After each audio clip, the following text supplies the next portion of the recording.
4장입니다. 에베소서 4장 13절 말씀.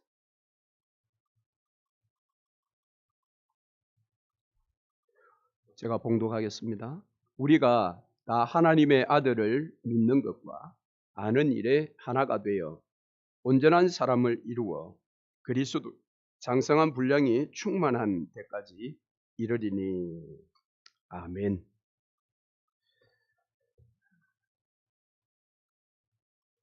여러분, 이런 말을 해보신 적이 있었습니까? 당신은 참 안 변해. 여러분, 그런 말을 해보신 적이 있으십니까? 아니면 혹시 그런 말을 들어보신 적이 있으십니까? 다른 사람들로부터 당신은 참 안 변해. 근데 이제 이 이야기에는 긍정적으로도 말할 수 있고 부정적으로도 말할 수 있겠지요. 여러분은 이 말을 여러분은 긍정적으로 많이 사용하십니까? 부정적으로 많이 사용하십니까? 아니면 여러분 이 말을 들었을 때 긍정적인 측면에서 들었습니까? 부정적인 측면에서 들었습니까?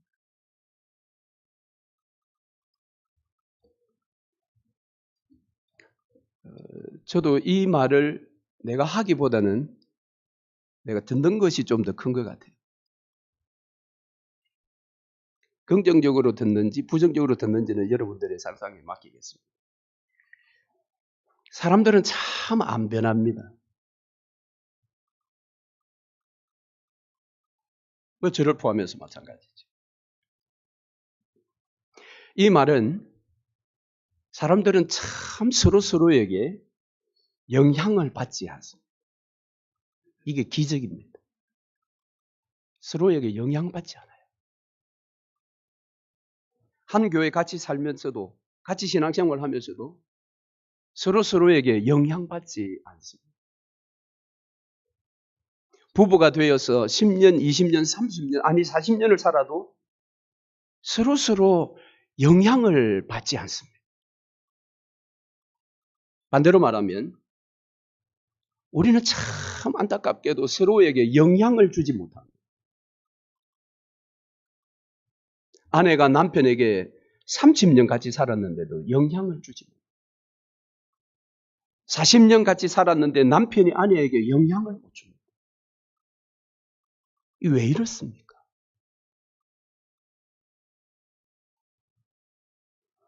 여러분 꽃을 한번 생각해 보세요. 꽃은 변합니까? 변하지 않습니까?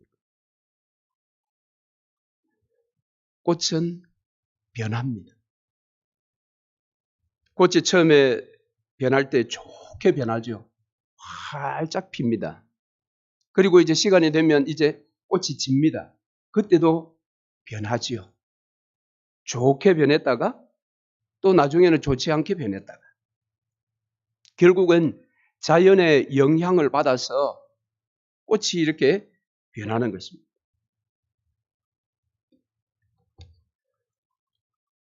올해 부식비를 좀 아껴보겠다고 집에 여러 가지 농작물을 좀 심었습니다. 마음이 급해서 그런지 4월 초에 고추랑 미나리, 아내가 또 먹고 싶다고 자고 그래 가지 이런 것들을 몇 개 갖다 심었는데 가지는 다 죽었습니다. 4월 달에 그 추운 일기에 다 죽어버렸어요. 새로 또 4월 말에 사서 또 했는데 또 시들시들. 가지는 절대 이 부활절 지나고 5월 초나 해야 된다고 합니다. 여러분 배우셔야 됩니다. 꽃은 이렇게 변합니다. 변하는 이유가 뭘까요? 거기에는 생명이 있다라는 거예요. 생명이 있는 것은 다 변하게 되어 있습니다. 여러분 조화를 보세요. 조화가 변하는 것 보셨나요? 조화는 절대 변하지 않습니다. 버지니아 살 때에 아내가 이 조그만 컵보다 조금 작은 화분에 작은 그 선인장은 아닌데 하여튼 작은 식물이 있는 그걸 하나 사왔어요. 그래서 이제 1층 화장실에 이제 뒀죠. 그걸 보니까 파릇파릇하고 너무 좋더라고요. 그래서 들락날락 할 때마다 제가 물을 줬습니다. 계속해서 이제 물을 줬죠. 그러니까 시들지 않고 계속해서 그렇게 있는 거예요. 볼 때마다 저는 좋았어요. 근데 어느 순간 보니까 이게 자라지를 않는 것 같아요. 키에 변화가 없는 거예요. 이게 왜 그렇지? 물을 계속 줬는데? 하고 이리 보고 저리 봐도 알 수가 없었어요. 아내에게 그 이야기를 했죠. 내가 늘 물을 주는데 왜 저게 변화가 없지? 자라지 않지? 했더니 아내가 웃으면 그거 좋아해요. 그러더니 생명이 없으니 아무리 내가 공을 들여도 안 변하는 겁니다. 이해가 되십니까? 물론 꽃이 외부의 빛과 바람, 비 이런 것들에 이제 영향을 받아서 변하게 되어 있는데 사실은 바람도 그렇고 빛도 그렇고 비도 그렇고 거기에는 사실 생명을 컨트롤할 수 있는 그런 것들이 분명히 있어요. 그런데 그것들이 있지만 꽃 자체에 생명이 있기 때문에 이게 변하게 되어 있습니다. 그렇다면 다시 묻습니다. 당신은 참 안 변해. 그러면 나한테 지금 무엇이 문제가 있다고 봐야 됩니까? 나한테 이 생명이 제대로 작동하고 있는지를 돌아봐야 됩니다. 복음은 생명이라고 합니다. 우리 모두는 다 복음을 믿는다고 합니다. 그리고 내가 복음을 안다고 합니다. 그런데 복음을 가지고 있는 생명 가운데 있는 사람이 5년을, 10년을, 20년을 교회를 섬겨도 변하지 않습니다. 대구 동신교회에 지금 은퇴하셨죠. 그 목사님 성함이 권성수 목사님. 권성수 목사님께서 이제 신학대학원에 교수를 하시다가 목회를 하게 됐는데요. 그 동신교회 가셔서 목회의 주안점이 뭐냐면 이 생명의 말씀을 생명으로 체득화시키는 그것이 목회의 주안점이었습니다. 그래서 그 가운데 하나가 무엇인가 하면 제자 훈련을 할 때 예습을 해오지 않으면 아예 받아주지를 않는 겁니다. 매주 예습이 아니라 12주 과정이라면 12주 과정 교재를 내줍니다. 그리고 그 교재 매일매일 해야 될 예습의 분량이 엄청 많습니다. 그 12주의 교재를 다 예습을 해야 그거를 들이대야 이제 제자 훈련에 받아주는 거예요. 그분이 그렇게 하신 것이 뭐냐면 그 이제 제자 훈련에 그 홈페이지에 소개되어 있는 글에 보면 그래요. 40년 전에 그놈이 오늘의 그놈이다. 자기가 목회해 보니까 40년 전에 그렇게 변하지 않던 그 사람이 40년 지나고 오늘 또 똑같이 그놈이다라는 거예요. 그런데 운동권에 들어가면 약 한 2주만 훈련받으면 아이가 완전히 돌변한다고. 완전히 변화된다라고. 세상의 그 무가치한 진리, 의식화 교육 그것도 그렇게 역사가 일어나는데 왜 생명의 말씀이라고 하는 말씀의 훈련은 안 되느냐? 그래서 그분은 아주 교회 안에서도 이 스파르타식으로 그렇게 목회를 하시다가 지금은 은퇴를 하셨는데요. 그분이 그렇게 하면서 교회에 많은 변화들이 일어났다고 합니다. 자, 그러면 우리가 예수를 믿을 때, 생명이 우리 가운데 있을 때, 복음이 우리 가운데 있을 때 우리는 그럼 어떻게 변화되어야 하는가라는 겁니다. 그것은 오늘 본문이 정확하게 말을 합니다. 그것은 바로 하나님의 아들을 믿는 것과 아는 일에 하나가 되어야 합니다. 오늘 변화되지 않는 모든 문제는 믿는 것과 아는 것이 따로 국밥으로 돌아다니는 거예요. 이건 절대 변화가 일어날 수가 없습니다. 여러분 말씀 한 거 볼까요? 요한복음 6장 69절을 한번 보십시다. 요한복음 6장 69절. 요한복음 6장 69절. 제가 읽습니다. 우리가 주는 하나님의 거룩하신 자이신 줄 믿고 알아사옵나이다. 믿고 안다는 게 지금 여기 하나다라는 거죠. 이 제자들의 고백이요. 자, 그러면 요한 1서 4장 16절을 한번 가봅시다. 요한 1서 4장 16절. 요한 1서 4장 16절. 자, 요한 1서 4장 16절 제가 읽습니다. 하나님이 우리를 사랑하시는 사랑을 우리가 알고 믿었노니. 자, 여기는 알고 믿었다. 여기에도 하나가 되는 거예요. 순서가 요한복음 6장에서는 믿고 알았다라고 고백하고 요한 1서는 알고 믿었다라고 합니다. 그러니까 믿는 것과 아는 것이 하나가 되는 것이 진정한 변화를 일으킨다라는 겁니다. 그런데 우리는 믿는 것 따로 아는 것 따로입니다. 찰스 블론딘이라는 외줄타기 명인이 있었다고 합니다. 건물과 건물 사이에 외줄을 만들어 놓고 걸어 놓고 거기 이제 혼자 이렇게 건너가는 거지. 그 워낙 이제 유명하다 보니까 한 번은 나이아가라 폭포에 이제 가서 나이아가라 폭포 양편에 줄을 연결해 놓고 그 나이아가라 폭포 위를 이제 건너는 그 퍼포먼스를 하게 되었습니다. 광고를 했기 때문에 수많은 사람들이 모여들었습니다. 그때 이 블론딘이 물었다고 합니다. 내가 오늘 여기에서 저기 건너편으로 건너갈 줄 여러분 믿습니까? 하니까 수많은 사람들이 막 환호를 하며 믿는다라고 했습니다. 다시 한번 물었습니다. 그렇다면 나 혼자가 아니라 내가 누군가를 등에 업고 내가 저기를 건너갈 줄 믿습니까? 하니까 수많은 사람들이 박수를 치면서 그것도 믿는다고 했습니다. 왜냐하면 그 뉴욕의 큰 빌딩과 빌딩 사이는 엄청난 바람이 불잖아요. 골바람이라고 하는. 그런 골바람 가운데서도 외줄 타기를 했던 이 블론딘이기 때문에 사람들이 다 인정을 했습니다. 그리고 믿었습니다. 믿는다고 했습니다. 그때 블론딘이 그렇다면 이 중에 나의 등에 업혀서 저기 한번 건너갈 그 놀라운 기적을 체험하실 분은 나오라고 했더니 아무도 나가지 않았다고 합니다.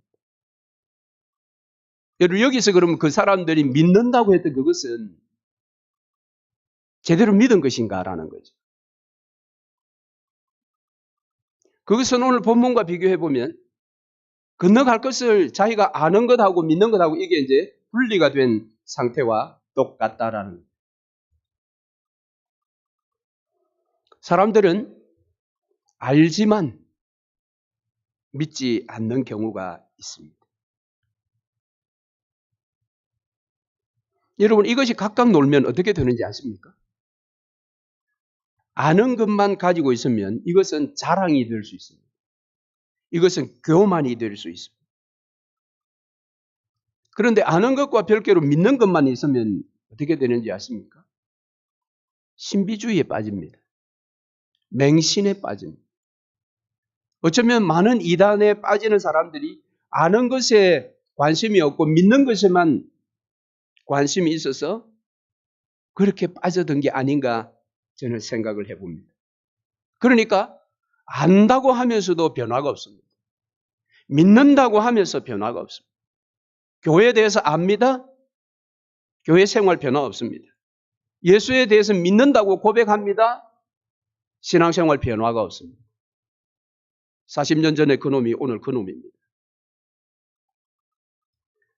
결국은 아는 것과 믿는 것이 하나 되어야 합니다. 성경에도 보면 누가복음 4장에 더러운 귀신 들린 자가 등장하는데요. 누가복음 4장 한번 가보시죠. 누가복음 4장 34절. 누가복음 4장 34절. 제가 읽습니다. 아 나사렛 예수여 우리가 당신과 무슨 상관이 있나이까? 우리를 멸하려 왔나이까? 나는 당신이 누구인 줄 아노니 하나님의 거룩한 자니이다. 이 자는 이 귀신은 예수가 누구인지 정확하게 알았습니다. 그런데 믿지 않았습니다. 그래서 귀신이지요. 그래서 사단인 것입니다.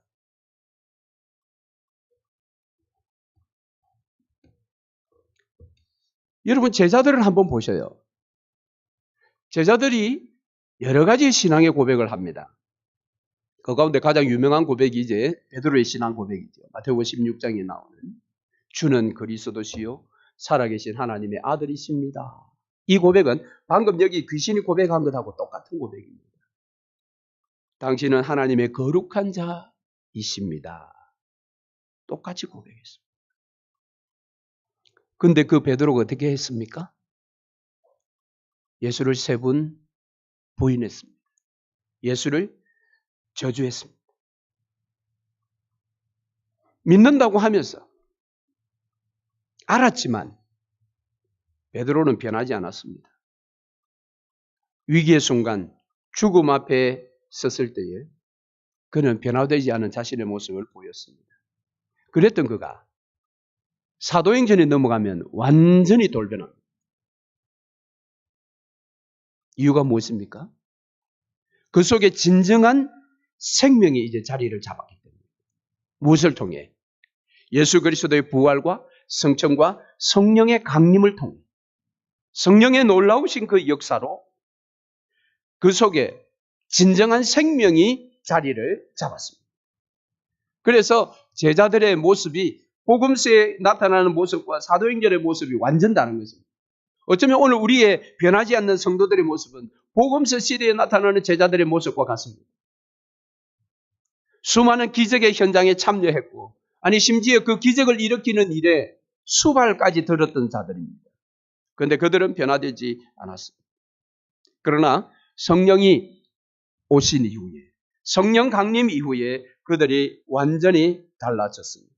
그래서 이것을 뼈저리게 경험한 베드로가 이렇게 이야기를 합니다. 베드로후서 2장 21절로 한번 가볼까요? 베드로후서 2장 21절. 베드로가 이런 고백을 합니다. 베드로후서 2장 21절. 같이 한번 읽어보겠습니다. 의의 도를 안 후에 받은 거룩한 명령을 저버리는 것보다 알지 못하는 것이 도리어 그들에게 나으니라. 이 말이 무엇입니까? 알고도 거기에 순종하지 않으면 알지 못하는 것이 도리어 낫다. 이 말을 오늘 본문과 함께 연결해 보면 아는 것이 믿는 것으로 되지 않으면 아는 것, 그것을 모르는 것이 더 낫다. 그럼 아는 것이 믿는 것으로 변화되기 위해서, 변화하기보다는 그렇게 하나가 되기 위해서 해야 될 것이 무엇일까요? 앞서 예를 든 것처럼 성령의 도우심이 거기에 함께해야 합니다. 우리가 결심한다고 되는 게 아닙니다. 내가 아는 것을 내가 믿겠다. 우리가 결심한다고 되는 것이 아닙니다. 이것은 믿어져야 되는 것입니다. 내가 아는 것이 진정으로 믿어지는 것. 진정으로 믿어지는 단계는 무엇인가 하면 아까 블론딘이 이야기했던 내 등에 업혀서 건너갈 사람 나오라고 할 때 나가는 것입니다.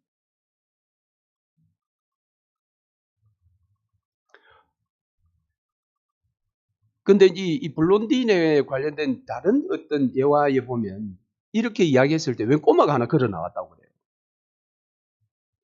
그 꼬마를 업고 이제 건너간 겁니다. 난리가 났었죠.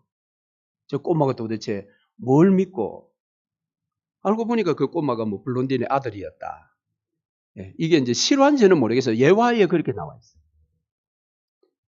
만일 그렇다면 그 아들은 어떻게 그렇게 나갈 수 있었을까요? 아버지를 믿으니까. 아버지가 건너가는 것을 건너갈 줄을 아는 것뿐만 아니라 믿었으니까.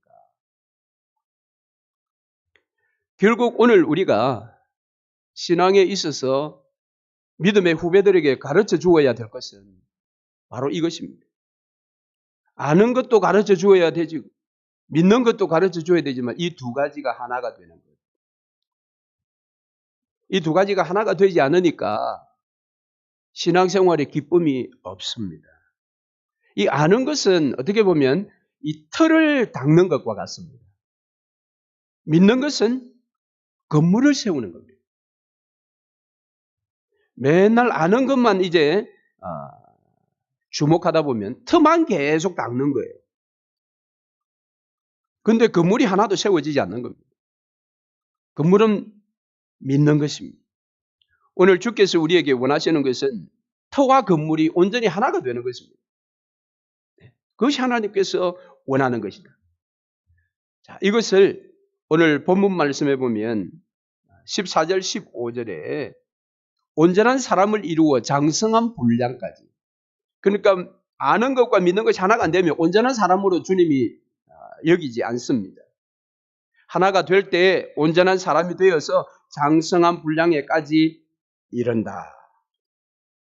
오늘 이제 2부 때는 2부 예배 시간에는 아이들하고 연합으로 이제 예배를 드리면서 수료 예식을 갖습니다. 그때 우리의 자녀들에게 이제 한 단계씩 이제 학년이 올라가면 1년 동안 아는 것이 많아졌을 겁니다. 근데 아는 것이 많아지는 것이 중요한 것이 아니라 내가 아는 것을 믿는 데까지 가도록 이끌어야 합니다. 그것은 그들이 아는 것에 자신을 순종해야 합니다. 즉 성령의 인도를 따라 순종하게 되면 아는 것이 믿는 것이 됩니다.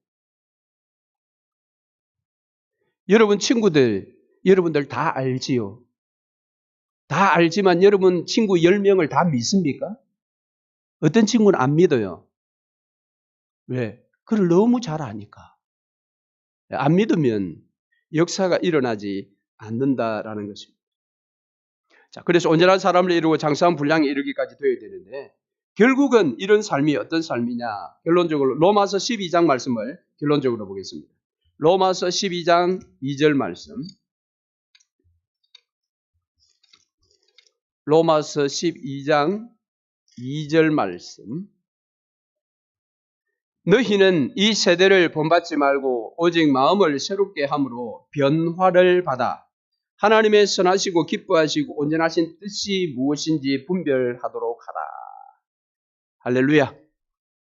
우리도 그렇고 우리의 자녀들도 그렇고 이 생명으로 아는 것과 믿는 것이 하나가 되어서 변화가 되어지면 오늘 여기 뭐라고 합니까? 하나님의 선하시고 기뻐하시고 온전하신 뜻이 무엇인지 분별하도록 하라. 우리의 자녀들이 앞날을 살아갈 때 분별력 있는 삶을 산다는 겁니다. 이것보다 더 좋은 우리 자녀들의 미래의 삶이 어디 있겠어요? 아무리 실력이 갖춰져 있다 할지라도 미래를 분별하지 못하면 갈팡질팡하는.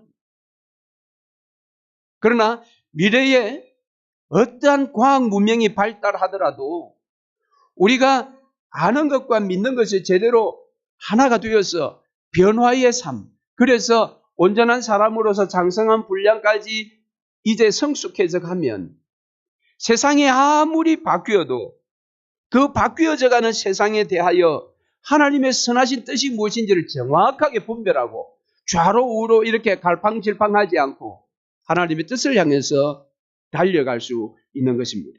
오늘 저와 여러분도 마찬가지입니다. 코로나 이후의 시대에 어떻게 세상이 어떻게 될 것인가? 경제는 어떻게 될 것인가? 정치는 어떻게 될 것인가? 이걸 우리가 잘 분별해야 하는데 분별하는 비결이 내가 아는 것과 믿는 것이 하나가 되어야 하는 겁니다. 바라기는 우리 모두가 아는 것에 열심을 내고 그 아는 것에 내가 순종함으로 그것이 믿는 것이 되어서 아는 것과 믿는 것이 하나 되어 앞으로 분별력 있는 그런 그리스도인의 삶을 살아가시기를 주의 이름으로 축원합니다. 아멘.